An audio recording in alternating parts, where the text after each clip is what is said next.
Hello, and welcome to the Farm Traveler Podcast. This is episode 32, and our guests today are Natalie and JaTanna from Ranch Wives Beef Company.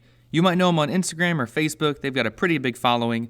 So Natalie and JaTanna are going to talk to us about what ranch life is like, how they started their company, Ranch Wives Beef Company, and their mission is to supply consumers with quality beef direct from the farm. So it's a really cool story kind of talking to them about that, how they started it, and also how they're using social media to kind of get their message out and to show consumers what's going on a ranch. So it's a great episode. Really hope you enjoy it. Be sure to check them out on Instagram, Facebook. Again, this is episode 32 with JaTanna and Natalie of Ranch Wives Beef Company.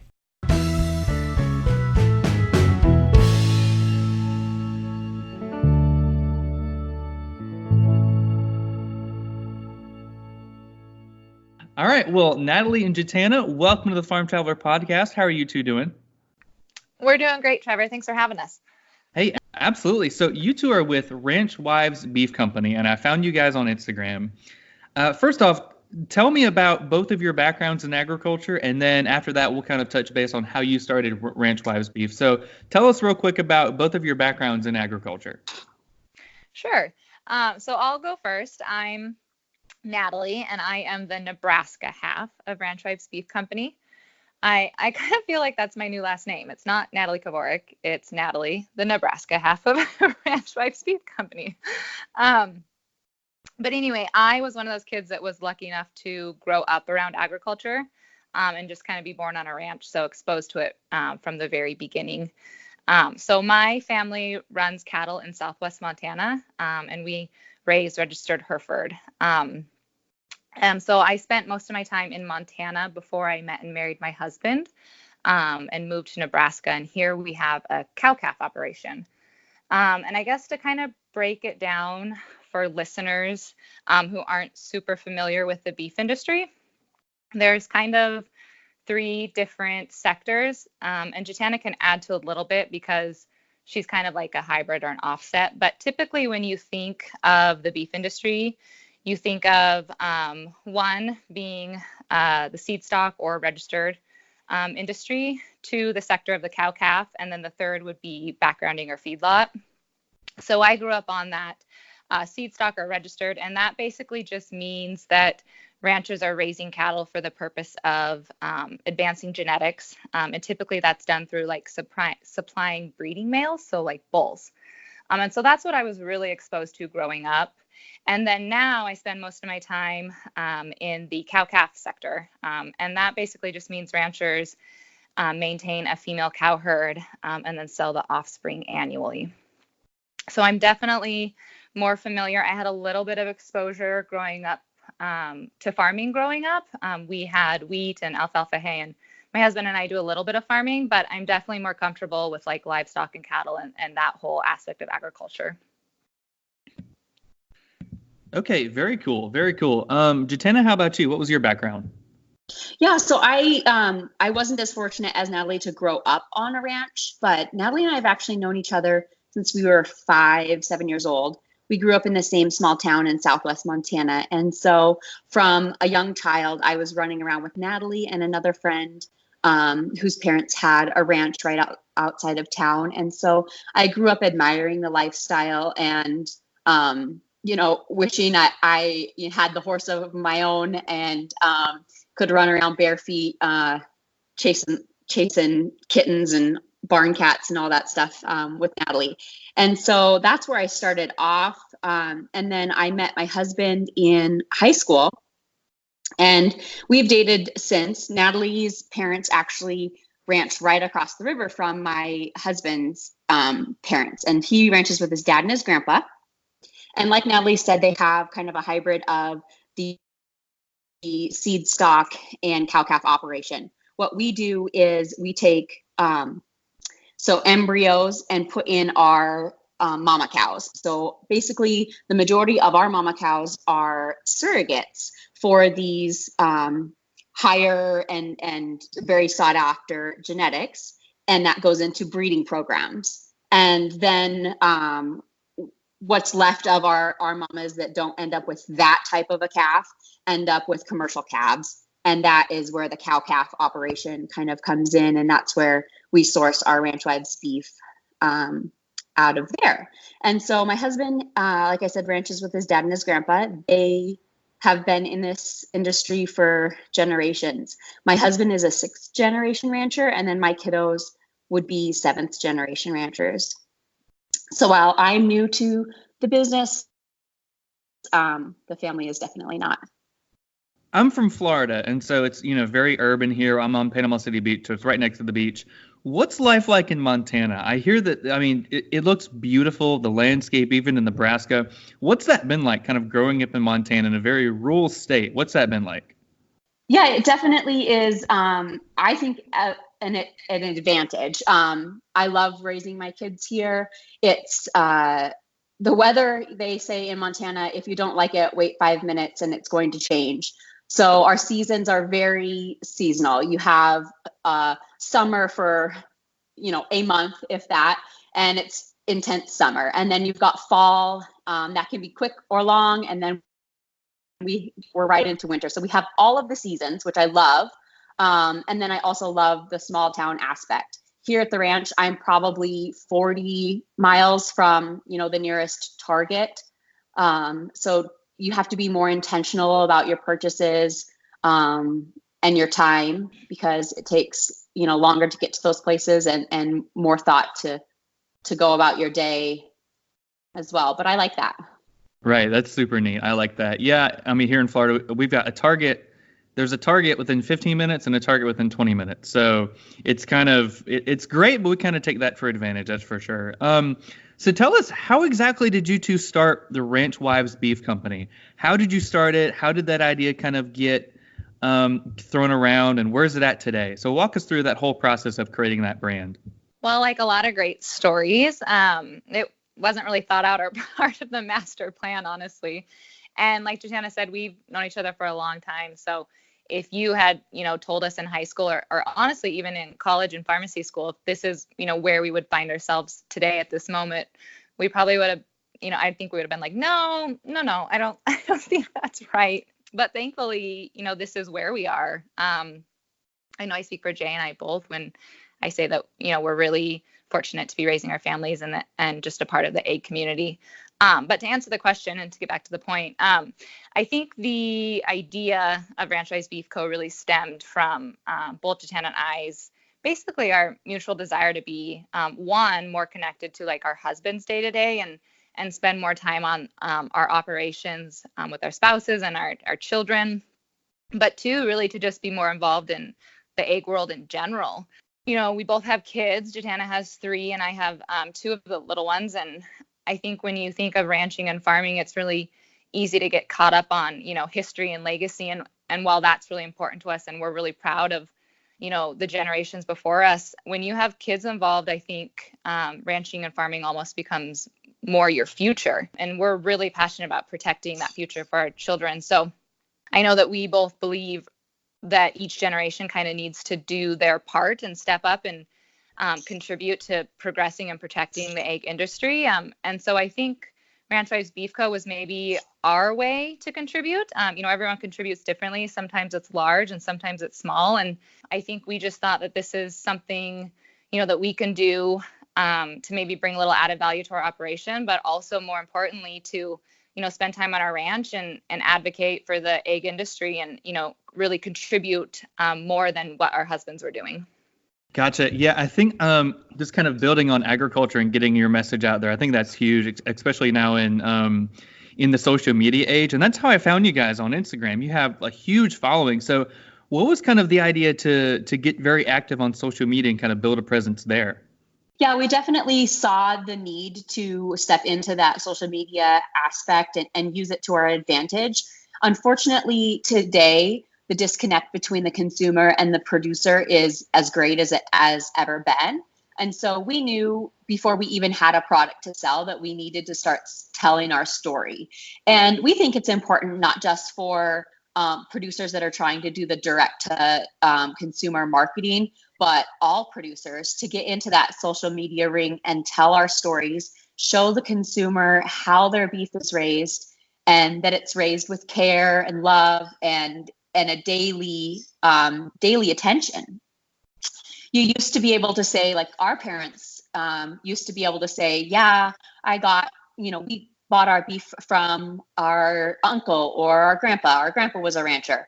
And that is becoming less and less evident in today's society. People don't have that connection to a family member or a distant relative that was the rancher, and they could say, that's where we got our beef from. I really enjoyed that. I had memories of going to the ranch and visiting. That's something of the past. And so we're going to use the social media ring and show the consumer and let them have that same relationship in today's society. Like Jay said, there is a lot of humanity behind ranching and farming that always isn't conveyed. And what better way to do that than through social media? And, it's really firsthand. People get to see it and they get to experience it. And that's a really amazing opportunity that we wanted to take advantage of. Oh, totally. Yeah. And we've seen a lot of farmers on this podcast that are using social media to kind of get their message out there. And I mean, you can see, like, I've seen some of your stories. Like this morning, one of you were tagging cattle ears.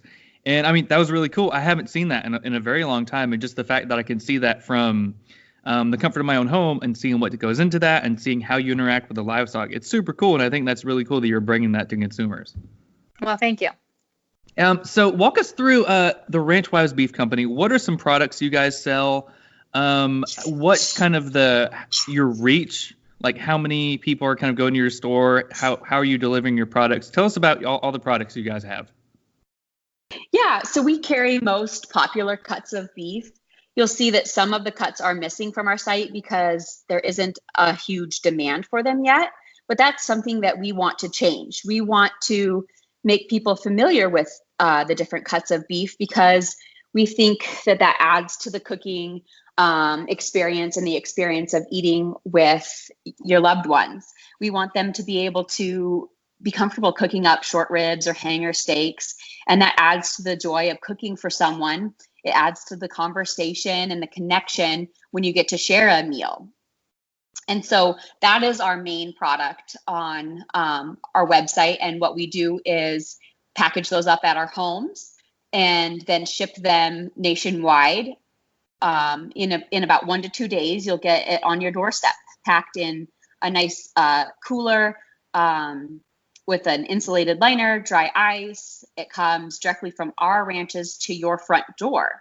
And so that's the mainstay of our ranch business, or ranch direct beef business. And then along with that, we have a section of goods that we've curated, we've loved first for ourselves, and then decided to share.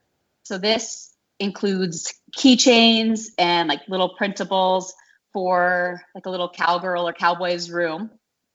Later this year, you'll see a lot more from us with additional items because we do want to share more of the things that we love, and then some like logo wear and things like that people are always asking for.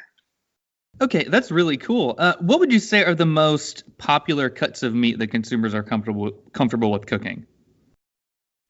Steaks, absolutely. Our steaks fly out, within 1 to 2 months after we've processed. Those steaks are absolutely gone. And so it just shows people's love for those cuts. Burger is probably the most widely used item, and people are comfortable with that and using that in their day-to-day. Roasts are not, people are not familiar with roasts, the short ribs, what other cuts, like cube steaks, which I love. People have no idea or have never experienced those. I noticed on your website that you say some of your meat is dry aged. How does that whole process work? Like, how do you dry age meat? What's the time frame like? What are some steps you have to do to dry age meat correctly? What's that like? So the butcher actually takes care of the dry aging for us. It's a process that's done by themselves. And so there's kind of two different ways you can flavor the meat, essentially. And one is through wet aging and one is through dry aging. And wet aging is fiscally cheaper and it's a lot quicker. And so that is what a lot of your grocery store beef is going to be, just because, like I said, it's quicker and not as expensive. So wet aging, I'm not completely familiar with the whole process. JaTanna, if you are, you can jump in at the end. But so I'm not really going to explain wet aging, but dry aging is actually done to the carcass. It hangs. And then the longer you dry age the hanging carcass, the more flavorful the meat profile. So industry standard, you can do it for up to, I think, 28 days. And I think the lowest is like 7 to 10. And we kind of hit right in the middle, just because at the lower end, you're not going to get the flavor. And at the higher end, it's almost too strong for some people. So we typically average a dry age of about 14 to 17 days. And we find that that's like a really, really good flavor, and one that a lot of consumers are comfortable like with the taste of it. Okay, that sounds really neat. Yeah, I had no idea how it worked. So what are some successes and some failures that you have experienced when you're trying to build up the Ranch Wives Beef Company? Well, small business isn't easy, Trevor. I can imagine. So, and, we did a lot ourselves, and one, that's because we wanted to, but two, it's also because, you try and keep startups small and the costs. So, when you're putting your own money in individually, you want to try and, be fiscally responsible. So having done a lot of it ourselves, I feel like we could almost say anything and everything was a success, like the smallest thing, you're just like, oh my gosh, we did it. This is amazing. And so, and just shipping our beef in general is a success. I mean, the fact that people, there's a lot of different options on the market, and the fact that people trust us and want to choose our product to bring home, to share with their loved ones, that's super meaningful to us, and we're really proud of that. But I think if I personally had to pick, like a tangible thing to talk about for success, there's two things that come to mind. And one would be, we had the opportunity to speak at the American Hereford Association. They hosted a brand marketing summit this past June. And basically what that was is like a 3-day event that the AHA put on to teach producers across the nation the importance of marketing and how to market, and specifically how to market like in today's, digital era. So we talk social media and website and just all the different, videography and all the things you can do to reach your consumers. And so that was really meaningful. And I think we were really both proud of that. One, because, we never would have guessed that was a avenue Ranch Wives would have gone to. But two, also because, education and advocacy has always been something we're passionate about, but we didn't realize how much. And so being in that room full of, ranchers across the nation who are wanting to, learn and helping teach them how to tell their story and build a brand, it was a really amazing time. And I know we were grateful and hopefully get to do a little bit more of that. So I know that we were really proud of that. And then two, we recently had the opportunity to collaborate with a USA company, Public Market Goods out of California, and they're an apparel company. And we worked together to create a children's line of tees that are centered around agriculture. And so they say ranch raised and farm raised. And I know that was something that we were really proud of. We obviously as mothers, our children are important. And I think in ranching and farming, we kind of touched on it earlier, but that's the next generation. You're always thinking of them, and they're very important to us. So we were really happy and really proud of that collaboration with Public Market Goods.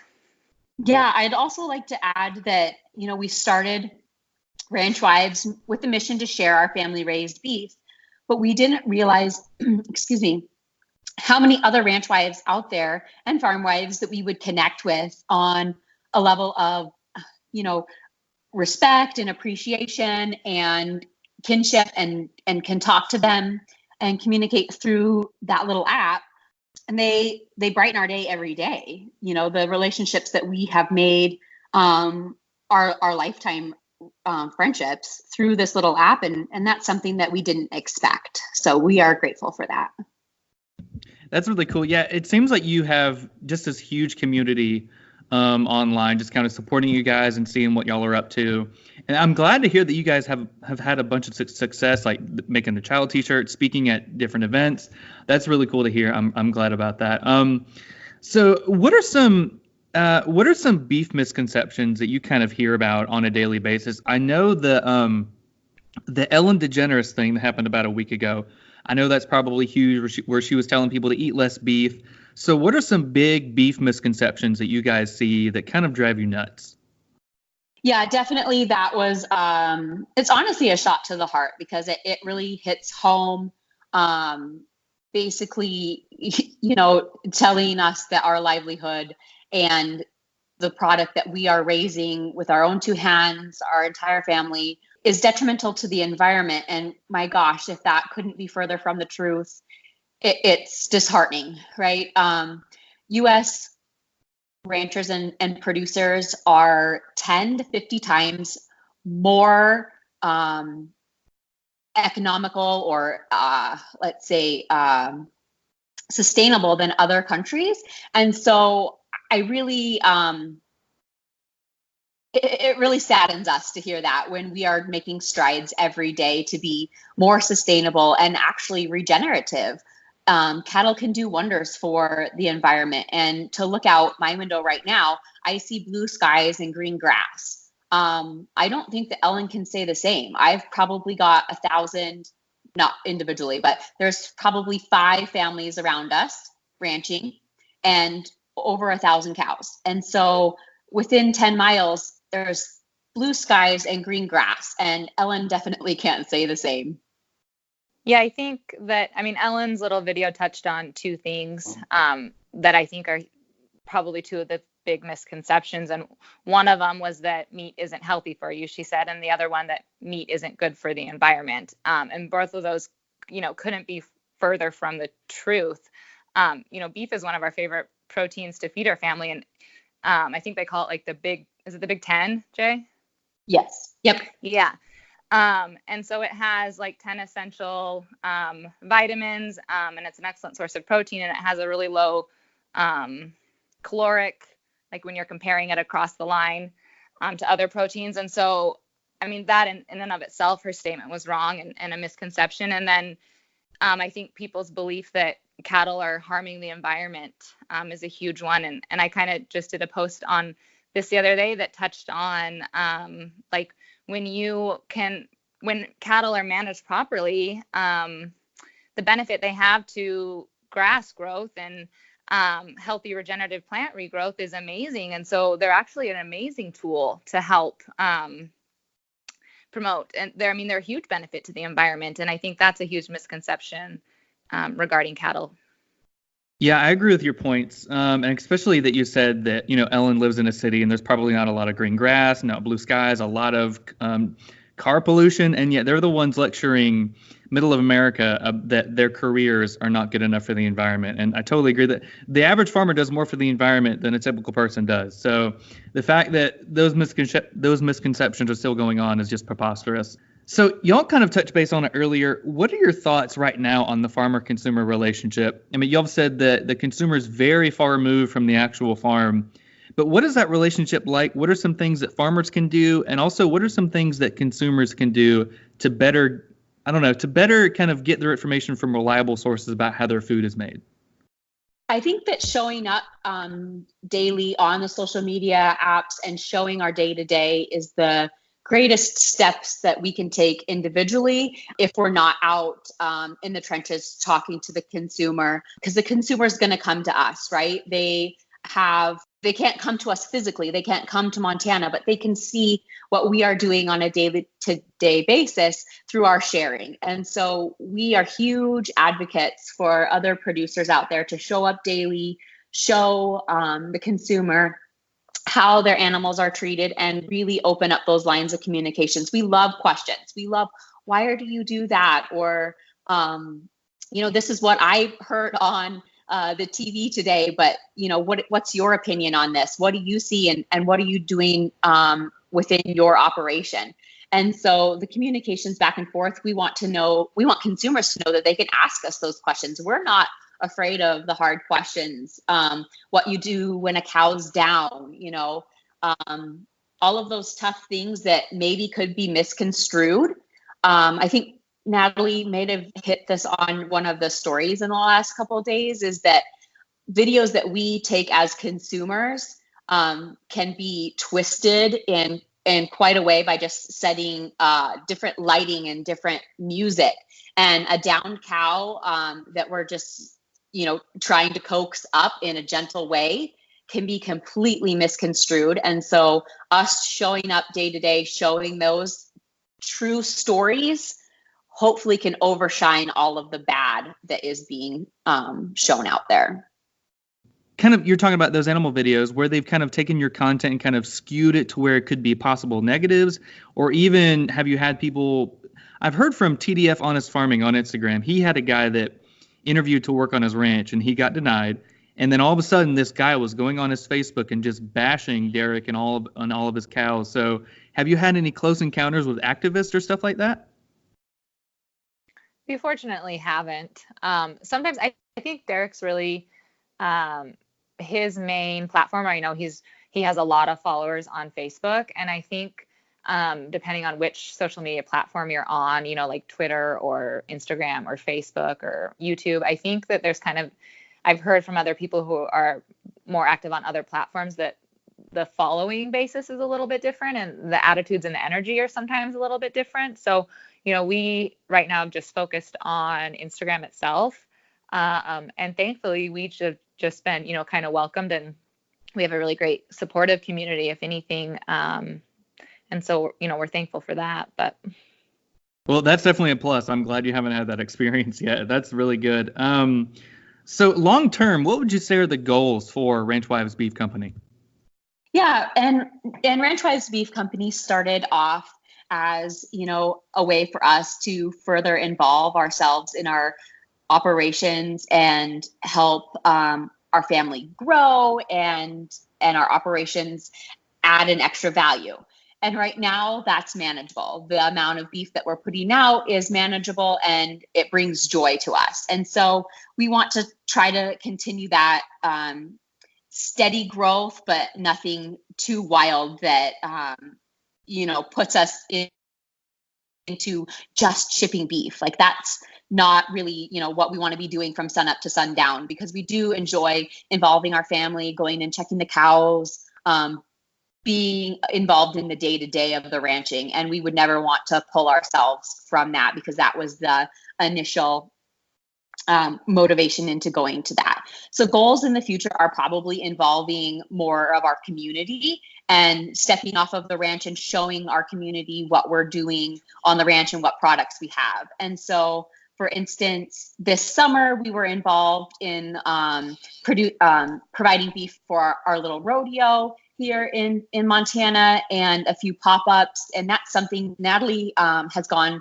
as far as Lincoln and Omaha to do pop-ups, and taking our product out of the ranch and to those bigger cities around us has been really welcoming and warming. And so we do like to do that. We want to do an event this fall in Montana where we're bringing families together and having a fall festival, enjoying time, and then showing them those extra cuts of beef that maybe they aren't too familiar with, but will transition well into the crock pot season and things like that. So Natalie spoke earlier about us doing speaking engagements, which we absolutely loved and want to do more of as well, because educating our youth all the way up to at the brand summit, there were 60-year-old producers that were learning new tips and tricks on how to speak to younger individuals. And so we love that whole gamut of speaking to people and advocating for our community. Well, very cool. I wish you guys nothing but the best of luck. I mean, it seems like your company is really, really cool, very close to your hearts. And my wife and I will definitely be ordering some beef from you guys very, very soon. We want to try it out and see how good it tastes compared to our regular Publix meat, that's for sure. All right. Well, so if people want to follow you, you're on Instagram, you're on, your website is ranchwivesbeefco.com. But where can people go to find you to learn more about you and kind of follow in what you're doing? I think we're most active on Instagram, and that's basically the same as the website. It's just Ranch Wives Beef Co. So you'll find us there every day, one of us, sometimes both of us. We're usually, we're always on stories, taking people out with us, kind of like you said last night. You came along with us in Nebraska. We went tagging. We do fall calving here, so that's what we were up to last night. And yeah, we're always bringing you guys along. So we'd love it if you found us there and joined in on the fun. Yeah, absolutely. That's how we found you. It's always cool watching your videos. I kind of geeked out a little bit when I saw that you tagged me in one and you were listening to one of the podcasts. I was like, oh my goodness, this is great. And I think we gained like 20 followers that day. So thank you very much. Oh, good. I'm happy. That's great. Well, thank you. All right. Well, thank you both very much for being on our podcast. We wish you both nothing but the best of luck. And we'll be staying tuned to see what Ranch Wives Beef Company does in the future. Thank you, so Trevor. much. Yeah, thanks so much, Trevor.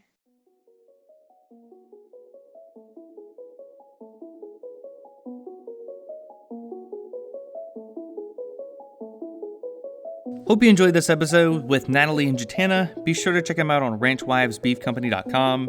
Also on Instagram and Facebook. They've got a lot of followers. You can see what they're doing every day on their ranch. If you like the podcast, give us a like on iTunes, follow us on Instagram or Facebook, wherever you might be. Helps us out a ton. Be sure to share it. We really appreciate it. Thanks, and we'll see you in the next episode.